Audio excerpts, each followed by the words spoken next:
بات دلیل ہے کہ وہ کبھی نہیں تھی نہیں، اور 36,000 روایتوں میں صرف 9 روایتیں امام شافعی سے لائے ہیں، امام شافعی کی طرف سے۔ ناظرین، اب اگلی جو بات ہے، اب امام بخاری سے نے حدیث کیوں نہیں لی امام اعظم حنیفہ سے؟ اس پر جو خاص بات ہے وہ یہ ہے، اختلاف کیا ہوا تھا امام بخاری کا امام اعظم حنیفہ سے۔ پہلی بات یہ ہے کہ امام اعظم سے امام بخاری جو ہے نا، ان کا سماع کیسا ہوا ہے، وہ ان سے ملاقات بھی ہوئی ہے کہ نہیں ہوئی، ایک الگ موضوع ہے، انشاءاللہ آگے چل کے وہ بات آئے گی۔ لیکن اس وقت دو چیزوں پر بحث جاری ہوا کرتی تھی، اختلاف تھا علمی طور پر علماء میں۔ وقت چونکہ دو بڑے مسئلوں پر اختلاف تھا، ایک قرآن اللہ کا کلام ہے یا اللہ کی مخلوق ہے، اس پر آپس میں جنگ ہوا کرتی تھی، علمی جنگ، لیکن کافر کہنے سے پھر بھی اجتناب کیا جاتا تھا، بس گمراہ کہہ کر کے، جیسا کہ امام بخاری کو ان کے استاذ امام زولی نے اپنے علاقے سے نکلوا دیا، اور پھر پورے بخارا سے امام بخاری کو نکال کے باہر پھینک دیا، اس لیے کہ وہ قرآن کو اللہ کا کلام یہ مانتے تھے یا اللہ کا جو ہے وہ مخلوق مانگتے تھے، اس پر وہ بحث کرتے تھے۔ تو وہ عقیدہ جو امام بخاری کا تھا وہ باقیوں سے الگ تھا، تو انہوں نے نکال کے وہاں سے باہر نکال دیا۔ اسی وجہ سے امام مسلم نے، امام نسائی نے امام بخاری سے بھی روایتیں نہیں دیں، ایسے اختلاف ہی کی وجہ سے۔ جس طرح امام بخاری نے ابو حنیفہ سے روایت نہیں لی، اس طرح امام نسائی نے یا دیگر بعض محدثین نے، امام مسلم نے بخاری سے روایت نہیں لی۔ بات سمجھا رہی ہے نا؟ اسی طرح ایک اور مسئلہ تھا اس وقت جو کہ امام اعظم حنیفہ اور امام بخاری کے درمیان میں حل ہوا، اور وہ تھا قول اور فعل کا، ایمان قول ہے یا فعل ہے۔ چونکہ امام بخاری کا یہ عقیدہ تھا، اور وہ باقاعدہ بخاری کے اندر صحیح بخاری کتاب الایمان میں پورا باب قائم کر کے لاتے ہیں کہ ہوا قول و فعل، کہ ایمان کیا ہے، ایمان القول و فعل، قول کا بھی نام ہے اور فعل کا بھی نام ہے۔ تھوڑی وضاحت کرنا چاہوں گا اس کی، یعنی جو بندہ زبان سے اقرار کرے اور پھر اس پہ عمل بھی کرے تو وہ مومن ہے، جو زبان سے اقرار کرے اور اس پہ عمل نہ کرے وہ کافر ہے۔ یہ امام بخاری کا عقیدہ تھا، اور امام اعظم حنیفہ کا عقیدہ یہ تھا، اگر کوئی تصدیق و بالقلب کرتا ہے، اور اقرار و باللسان و تصدیق و بالقلب، ابو حنیفہ کا یہ عقیدہ تھا کہ جو کوئی شخص اقرار و باللسان زبان سے کہتا ہے، وہ تصدیق و بالقلب اور دل سے تصدیق کرتا ہے، وہ مومن ہے، اگرچہ وہ عمل نہیں کرتا، اور اگر عمل نہیں کرتا تو وہ گمراہ ہوگا، وہ کافر نہیں ہوگا۔ مثلا نماز کا مسئلہ ہے، آپ بخاری کہتے ہیں کہ جو کوئی نماز پڑھتا ہے، جو نماز کو ترک کرے وہ کافر ہو گیا۔ ابو حنیفہ رحمہ اللہ کہتے ہیں اگر کوئی نماز کو ترک کر دے وہ گمراہ ترین شخص ہے، لیکن وہ اسلام سے خارج نہیں ہوگا، کیونکہ نماز کیا ہے، ایک فعل ہے۔ قول تو دونوں کی یہاں ایک جیسی ہے عقیدہ، فعل کے اوپر جو اختلاف ہوا، ابو حنیفہ کہتے ہیں کہ فعل جو ہے وہ ایمان کا حصہ نہیں ہے، وہ عمل جو ہے وہ یعنی گمراہی، دلالت یا ہدایت کا ذریعہ ہے۔ جو عمل کر رہا ہے، نماز پڑھ رہا ہے، وہ ثواب درین حاصل کر رہا ہے۔ جو نماز کو چھوڑ دے، انکار نہ کرے، انکار کرنا کفر ہے، نماز کا تارک ہو، نماز قضا کر دیتا ہو، تو وہ کون ہے؟ وہ گمراہ ہوگا، اسے ہم کافر نہیں کہہ سکتے۔ امام بخاری کے فتوے کے مطابق امت کے اندر کوئی ایک نماز چھوڑ دے تو وہ کافر ہے۔ کون ہے وہ کافر ہے۔ ایک نماز جس نے بھولے سے رہ گئی، بس انہیں نماز فعل کو چھوڑ دیا تو ایمان سے وہ خارج ہو گیا۔ جبکہ ابو حنیفہ کے نزدیک جو اقرار و باللسان کرتا ہے اور یہ جو ہے وہ اس کا وہ ایمان والا ہے، مومن ہے، وہ کتنے سے بڑا بھی گمراہ کرے، ضروریات دین کا انکار نہ کرے، بس وہ بڑے سے بڑا گناہ بھی کرتا ہو، شرک کو چھوڑ کر کے، ابو حنیفہ نے کہا ہے، وہ آگے بات آ رہی ہے، شرک کو چھوڑ کر کے تو باقی جو گناہ بھی ہوگا وہ جو ہے اللہ تبارک تعالیٰ معاف کر سکتا ہے، وہ مومن ہے شخص، اس کو کافر نہیں کہہ سکتے ہم۔ اور عقلی طور پر بھی، دلالت طور پر بھی ابو حنیفہ کا جو عقیدہ تھا وہ کافی ظاہر تھا۔ اب اس وقت ایک فرقہ تھا، فرقہ گمراہ، وہ جہمیہ تھا،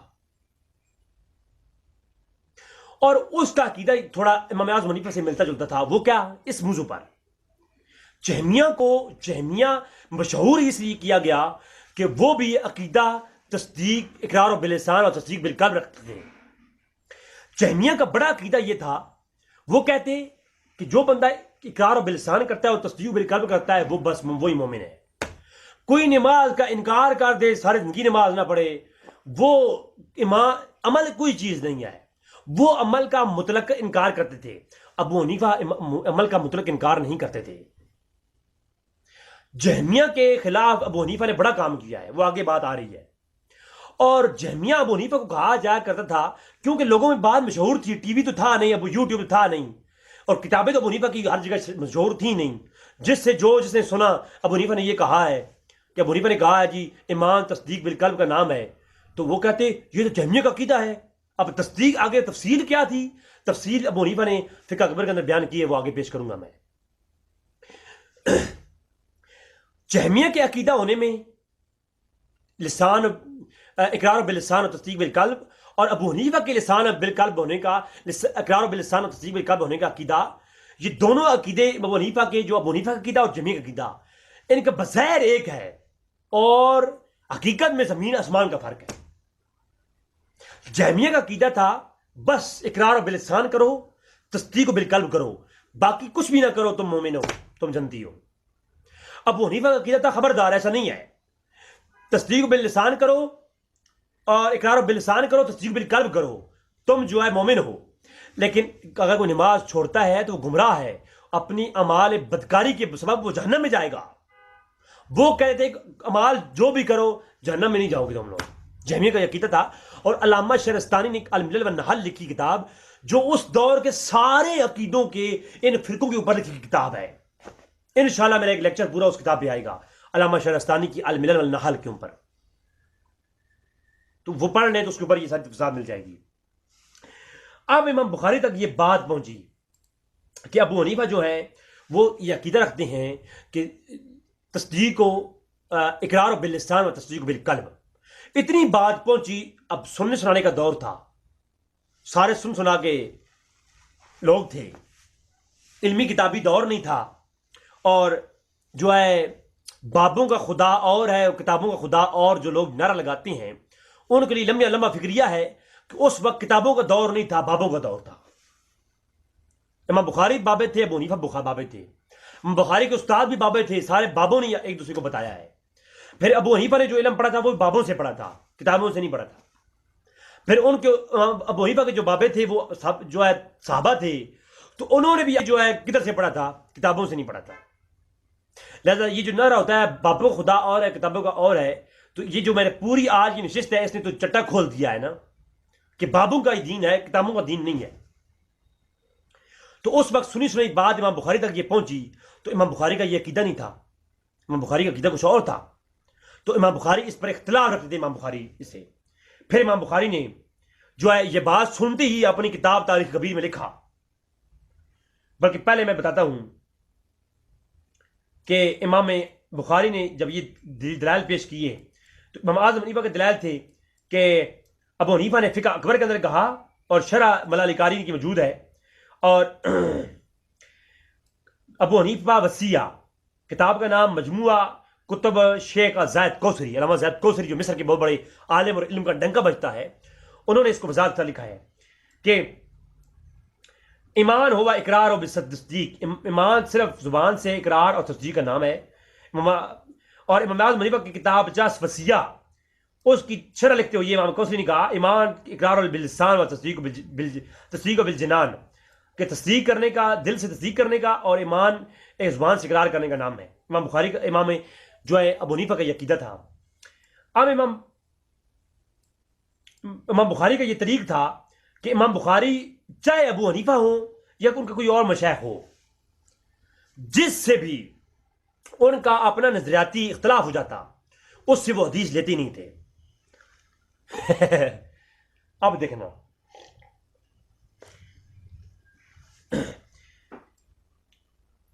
امام حسین بن محمد بن وضاح اور مکی بن خلف بن عفان سے روایت ہے کہ ہم نے محمد بن اسماعیل بخاری کو کہتے ہوئے سنا ہے، كنت عن ألف نفر من العلماء والزيادة ولم أكتب إن العم قال إيمان قول وعمل ولم أكتب عن ام قال ایمان القول. امام بخاری نے کہا، بڑے بڑے ائمہ نے روایت کیا، القائی نے شرح اصول العقائد السنہ کے اندر اس کو روایت کیا کہ امام بخاری نے کہا میں نے 1000 زائد علماء سے حدیث لکھی ہیں، میں نے صرف ایک ہی محدث سے حدیث کو مانا ہے. لکھی کتنے سے ہیں؟ میں نے لکھی کتنے سے ہیں؟ 1000 علماء سے حدیث لکھی. اور بخاری کہتے ہیں میں نے مانا صرف ایک کو ہے، جس نے ایمان کہا، جس نے یہ میرا عقیدہ بیان کیا، جس نے یہ کہا کہ ایمان قول اور عمل کا نام ہے، اور میں نے اس کو ہرگز نہیں مانا جس نے یہ کہا صرف ایمان قول کا نام ہے، عمل کا نام نہیں. تو امام بخاری نے وضاحت کر دی کہ میں نے ہزاروں سے ابو حنیفہ کے سمیت سب سے سنا ہے، لیکن جس نے بھی میرا عقیدہ رکھا قول ایمان قول و عمل کا نام ہے، میں نے اسی کے حدیث کو آگے لایا ہوں.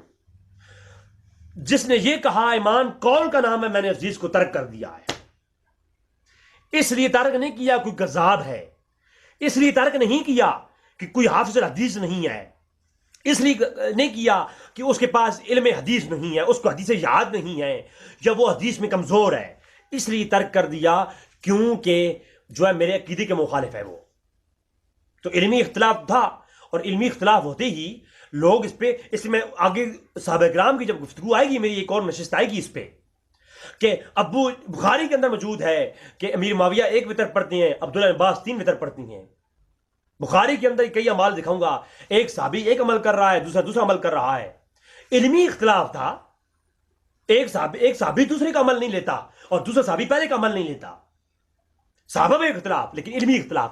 یہ کافر اور بریلوی دیوبندیوں والی اور وہابی سنیوں دیوبندیوں والی اور سنی شیعوں والی یہ جاہلانہ رسومات نہیں تھیں. میں اس اختلاف کو حق مانتا ہوں جو سنی دیوبندیوں بریلویوں دیوبندیوں شیعوں میں ہے، لیکن اس کے اوپر جو یہ مولوی بیٹھ کر کے، یہ ذاکر بیٹھ کر کے، یہ وہابی کے نام کروانے والے، حدیث کروانے والے جوہلاب بیٹھ کر کے امت میں ایک دوسرے کو کافر قرار دے رہے ہیں، یہ سب سے بڑا میں اختلاف میں ان سے کرتا ہوں. اس اختلاف یہ رحمت ہے، اس میں مجھے کوئی شک نہیں ہے. یہ بات سمجھ آ گئی. امام حاتم نے کہا، امام بخاری نے فرمایا کنت عن الف شیئا، امام حاتم نے کہا ہے وہ ساری بات میں نے بذات خود 1030 اشخاص سے حدیثیں لکھی ہیں. بخاری نے کہا، ابن حاتم نے کہا، لیکن میں ان میں سے ہر ایک محدث تھا جس سے میں نے حدیث لی، ہر ایک عالم تھا جس سے میں نے حدیث لی. امام بخاری نے کہا میں نے صرف ان تمام محدث جن کی حدیثیں میں نے لی ہیں، ان میں صرف میں نے ایک کی حدیث کو قبول کیا ہے، ایک ہی محدث کی روایت کو قبول کیا، اس محدث کو جس نے یہ کہا کہ ایمان صرف قول اور عمل کا نام ہے. جس نے یہ قول کا نام ہے، میں نے 1030 محدثین میں سے سب کو بچ کر دیا. وہ بات سمجھ آ رہی ہے جی؟ اور امام اعظم وہ مرجیہ تھے. اب یہ کیوں لگا؟ چونکہ جب یہ بات پھیلی نا کہ ابو حنیفہ نے یہ عقیدہ بیان کیا ہے، یہ عقیدہ مرجیہ کے ساتھ میچ کرتا تھا، لہٰذا وہ جو ہے جیسے کہ آج مسلمان داڑھی رکھتے ہیں، گھنیاں سر مڑواتے ہیں، تہ بند اوپر رکھتے ہیں. اب یہ تہ بند اوپر رکھنا، آنکھیں اندر دھس جانا، داڑیاں گھنی رکھنا، جو ہے پیشانیاں اونچی ہونا، بال کاٹ دینا، منڈوا دینا، قرآن خوبصورت پڑھنا، اور مسلمانوں والی آیات جو ہے کافروں پہ چسپاں کرنا، آج مسلمانوں میں یہ ساری چیزیں موجود ہیں، نہیں موجود ہیں؟ موجود ہیں. تو یہ ساری بخاری کے اندر موجود ہے. یہ تو خوارج کی نشانیاں ہیں. تو کیا سارے مسلمانوں کو ہم خارجی کہیں گے؟ ہر داڑھی رکھنے والے کو خارجی کہیں گے؟ ہر جو ہے وہ جو کرتا تھا، جو بھی خوبصورت قرآن پڑھتا ہے، ہر جو خوبصورت نمازیں پڑھتا ہے، ہم یہ کہیں گے بخاری میں روایت ہے خوبصورت نمازیں پڑھنے والے خارجی ہوں گے، زیادہ نمازیں پڑھنے والے خارجی ہوں گے، زیادہ قرآن پڑھنے والے خارجی ہوں گے؟ تو کیا ہم یہ کہیں کہ جناب یہ آج سارے مسلمان خارجی ہیں؟ او بھائی نہیں. کچھ چیزیں میچ ہو جانا کسی سے، اس کا ہو جانا یہ ثابت نہیں ہوتا. اب ایک عقیدہ مرجیہ کے ساتھ امام اعظم کا میچ ہو گیا، وہ پورا میچ نہیں ہوا. میں نے کہا مرجیہ کہتے تھے صرف اور صرف کہنے کا نام اسلام ہے، دین ہے، قول جو ہے اقرار باللسان اور تصدیق بالقلب کر لو، اس کے بعد کچھ بھی نہ کرو، تم جنت میں مسلمان ہو تو جنت میں جاؤ گے. جہنم میں جانے کا کوئی سوال ہی پیدا نہیں ہوتا، کافر جہنم میں جائیں گے. جبکہ اب اعظم حنیفہ کہتے تھے اقرار اور باللسان اور تصدیق بالقلب کر لو، لیکن اس کے بعد اگلی بات یہ ہے عمل جو ہے وہ ایمان کا حصہ نہیں ہے، وہ واجب ہے. کیا ہے؟ وہ واجب ہے. کرو تو جنت میں جاؤ گے، نہیں کرو تو جہنم میں جاؤ گے، لیکن کافر نہیں ہو تم مومن ہی ہوگے. ٹھیک ہے؟ تو تمہیں سزا ملے گی اس کی جو تم نے غلط کیا ہے. تم نے شراب پی، شراب کو تم حرام سمجھتے ہو، تو پھر تم نے پی ہے، تو پھر تم کیا ہو؟ تم ہو مسلمان ہی، لیکن تم نے گناہ کیا ہے، تمہیں جہنم میں جائے گا. تمہیں سزا ملنے کے بعد تم جنت میں جاؤ گے. لیکن اگر تم نے شراب پی اور کہا کہ شراب جائز ہے، تو پھر تم کافر ہو گئے ہو، پھر تم پکے پکے جہنم میں جاؤ گے. ابو حنیفہ کی یہ بات آگے آ رہی ہے. وہ تو امام بخاری تک یہ بات کہ ابو حنیفہ جو ہے وہ مرجیہ کی والی بات پیش کر رہے ہیں کہ جو ہے وہ تصدیق و بالقلب، اگلی بات نہیں پہنچی، تصدیق والی بات نہیں آئی. تو اب جو ہے پھر کہہ دیا امام بخاری نے، کہا کہ کان مرجیاً سکنو عنہ وعن رایہ وعن حدیثہ، کہ ابو حنیفہ مرجیہ ہیں، محدثین ان سے روایت نہ کریں اور ان کی رائے لینے سے اور ان کی حدیث لینے میں سکونت اختیار کریں. اچھا، کافر نہیں کہا، غیر محدث نہیں کہا کہ وہ مرجیہ ہیں. حدیث میں اس لیے نہیں لے رہا کیونکہ ان پر مرجیہ کا الزام لگا ہوا ہے اور مجھ تک خبر پہنچ چکی ہے، اور مرجیہ کا الزام لگ چکا، اب خبر پہنچ چکی. اب اگر یہاں پر بخاری نہیں اقبال رضی بھی ہوتا نا تو وہ حدیث نہ لیتا. اگر یہاں کوئی شخص بھی ہوتا وہ حدیث نہ لیتا. کیوں؟ اگر وہ حدیث لے کر سامنے لائے گا تو ہزاروں لوگ جو اس وقت اعتراض کر رہے تھے وہ کہتے بخاری ایک مرجیہ کی روایت تو بخاری میں لا رہا ہے، پوری بخاری کو رد کر دیتے. لہٰذا یہ عقلاً بات ہے. امام بخاری نے یہ کہیں نہیں کہا میرا چیلنج ہے کہ ابو حنیفہ ضعیف ہیں. انہوں نے کہا کہ وہ مرجیہ ہے، ان کے مرجیہ پر الزام ہے، لہٰذا ان سے حدیث کی سکونت اختیار کریں، حدیث نہ لیں. اچھا، اسی قول کے اندر بات موجود ہے کہ ابو حنیفہ محدث ہے، کیونکہ امام بخاری یہ کہتے ہی نہیں. امام بخاری یہ کہتے ہیں ابو حنیفہ تو محدث ہی نہیں ہے، ان سے تو روایت نہیں لینی چاہیے. وہ کہتے ہیں کوئی محدث بھی ابو حنیفہ سے حدیث نہ لے، حدیث ان کے پاس ہے تو تب بھی نہ لے نا. ایک ہے چیز ہو ہی نہیں تو اس کی چیز لے کیسے؟ تو اس کا مطلب ہے ابو حنیفہ کے پاس حدیثیں تھیں، تو امام بخاری جیسے اپنے استاد سے حدیثیں نہیں لیں، زولی سے روک دیں. جس طرح امام بخاری نے امام احمد بن حنبل سے صرف ایک حدیث لی ہے، اسی طرح جو ہے امام بخاری نے ابو حنیفہ سے بھی کوئی حدیث نہیں لی. جی، اس طرح امام بخاری نے شافعی سے حدیث کو نہیں لی، امام بخاری نے اور احمد سے حدیثیں نہیں لیں. اس طرح امام بخاری نے جو ہے مرجیہ کی وجہ سے، وجہ مرجیہ الزام مرجیہ کی وجہ سے ابو حنیفہ سے حدیث نہیں لی. نہ یہ کہا کہ کذاب ہے، غیر محدث ہے، 20 حدیث یاد ہیں، ابو حنیفہ محدث نہیں ہے. ابو حنیفہ امیر المومنین فی الحدیث ہے. انشاءاللہ میرا لیکچر آئے گا اس پر بھی. جی، ہائے ہائے. ابو حنیفہ پر الزام لگانے والے نے ابتدا جو تھی وہ خوارج اور معتزلہ نے کی کہ ابو حنیفہ مرجیہ ہیں، اور یہ بات پھر پھیلتی گئی. تو ابو حنیفہ کے خلاف ایک جہاں اللہ کسی کو شہرت دیتا ہے تو ایک بڑی لوگ ہوتے ہیں بوز کرنے والے. تو ابو حنیفہ کے خلاف بوز کرنے والوں نے بہت کچھ لکھا، اور اسی طرح وہ چیزیں آگے پھیلتی گئیں. اور ہے فرقہ تھا قدریہ. تو قدریہ عقیدہ کے خلاف ابو حنیفہ نے بڑھ چڑھ کے کام کیا تھا، مناظرے کیے تھے. ابو حنیفہ ہر مناظرے میں جاتے تھے قدریہ کے خلاف، تو اس لیے ان کے مخالفین بہت ہو گئے تھے. جو بندہ مناظرہ کرتا ہے، میں خود اس فیلڈ میں رہا ہوں، تو مناظرے والے لوگ جو ہے نا ایک طبقہ مانتا ہے، 10 طبقے نہیں مانتے، بندے کے خلاف ہو جاتے ہیں. تو ابو حنیفہ کے خلاف لوگ بہت سارے مخالف تھے، ان کو ایک ادھوری بات ملی، انہوں نے اس کو وائرل کر دیا ہر طرف. نمبر 2، معتزلہ کا عقیدہ تھا، کبیرہ گناہ کے مرتکب تھے.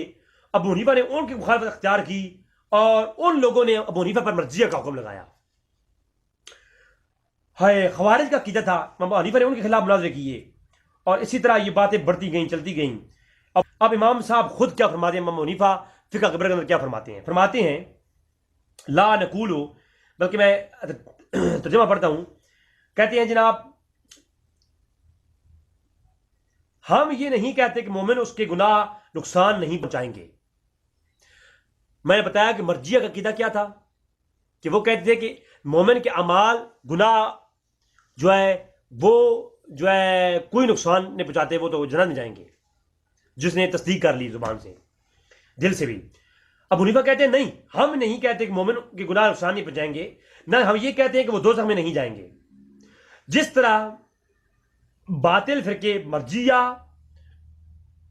اور باقی جو ہمارے مد مقابل ہیں وہ، اور معتزلہ خوارج، وہ جو ہے جہنم میں جائیں گے، ہمیشہ رہیں گے اور ہمیشہ جہنم میں رہیں گے۔ اسی طرح جو ہے ہمارا یہ عقیدہ ہے، لیکن اگرچہ وہ فاسق ہوں اور دنیا میں ایمان کی حالت میں رخصت ہوں، اور نہ ہم مرجیہ کی طرح یہ کہتے ہیں کہ وہ نیکیاں جو ہے مقبول ہیں اور گناہ معاف ہیں، ہم یہ نہیں کہتے، اور نہ ہم کسی اور طرح کچھ اور فتویٰ لگاتے ہیں۔ ہم یہ کہتے ہیں جو فاسق ہے وہ عذاب پانے کے بعد جنت میں جائے گا، اور ہمارا عقیدہ یہ ہے کہ جس شخص نے نیکی کی اس کی تمام شرائط کے ساتھ، یعنی ایوب فاسدہ، ایوب فاسدہ سے مراد ظاہری جو گناہ ہوتے ہیں، مطلب ہے کہ تکبر، ریاکاری وغیرہ، نہیں، مطلب ایک شراب خوری، بدکاری، زنا، جھوٹ، جو یہ ایوب فاسدہ ہے۔ تو ایسے شخص جو شرائط کے ساتھ نیکی اس نے کی وہ فاسد نہیں ہے۔ اور مانیے مبتلا کے، یعنی مانیے مبتلا سے مراد باطنی گناہ کبیرہ، ریاکاری وغیرہ سے بچا، تو اس شخص نے اسے کفر اور ارتداد سے ضائع نہ کیا، یعنی وہ جو ہے اس کی نیکی ضائع نہیں جائے گی، اس کی نیکی کا اجر ہے اس کے لیے۔ جہاں تک کہ دنیا سے مومن چلا گیا تو اللہ تعالیٰ اس کی نیکی ضائع نہیں کرے گا، اسے اجر دے گا۔ اور کفر شرک کے علاوہ، کفر شرک اگر نہ کرے گا تو پھر وہ جنت میں جائے گا۔ اور جو ایسے شخص جو بغیر توبہ کیے مر گیا، کفر اور شرک میں مر گیا اور مشیت اللہ کے تابع نہ ہوا، تو ایسا شخص عذاب میں ڈالا جائے گا، اس کے لیے کوئی شفاعت نہیں ہے، اصلاً عذاب کا مستحق ٹھہرائے گا، اللہ جنت سے ہمیشہ اسے دور رکھے گا۔ یہ جناب تصریحات ہیں کہ امام اعظم حنیفہ کا جو عقیدہ ہے وہ مرجیہ کے بالکل مخالف تھا۔ اور اسی لیے بصرہ کے ایک عالم نے، عالم عثمان بدنی نے اپنی کتاب جو ہے، اس نے کتاب لکھی تھی ابو حنیفہ مرجیہ ہے، تو اس کے نام ایک بات لکھی، فما ذنب قوم تکلم بعدل، جو حق پر بولنے والی قوم کا یہی گناہ ہے کہ انہیں اہل بدعت انہیں مرجیہ کے نام سے مشہور کرتے ہیں، ٹھیک ہے، حالانکہ وہ اہل انصاف، اہل سنت ہوتے ہیں، انہیں اس نام سے صرف اس کم ظرف لوگ منسوب کرتے ہیں، اور اپنا عقیدہ تو بتا چکے۔ پھر علامہ شہرستانی نے ملل النحال میں یہ پوری گفتگو لکھی ہے کہ مجھے اپنی عمر کی قسم ابو حنیفہ اور ان کے اصحاب کو مرجیہ سننا کہا جایا کرتا تھا۔ بہت سے کہنے والوں نے جمی مرجیہ میں ان کو شامل بھی کیا ہے۔ اس کا سبب یہ ہو سکتا ہے کہ ایمان تصدیق قلبی کا نام ہے، یہ گھٹتا بڑھتا رہتا ہے، اس الزام لگانے والوں کی گمان تھا کہ ابو حنیفہ کا عقیدہ اور مرجیہ کا عقیدہ ایک ہے، جو بات میں نے پیش کر دی۔ تو یہ ساری بات ہے جناب، اور ابو حنیفہ کی طرف، اور ابو حنیفہ کو اس طرف مرجیہ نہیں کہا گیا، اس دور سے پہلے بھی، اس دور میں بھی حسن بن محمد بن علی بن ابی طالب،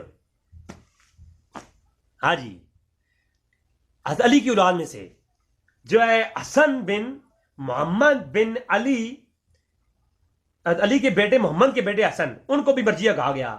حضرت سعید بن جبیر کو مرجیہ کہا گیا، عمرو بن عمرہ کو کہا گیا، محارب بن دثار کو کہا گیا، مقاتل بن سلیمان کو کہا گیا، حماد بن ابی سلیمان کو کہا گیا، قدید بن جعفر کو کہا گیا۔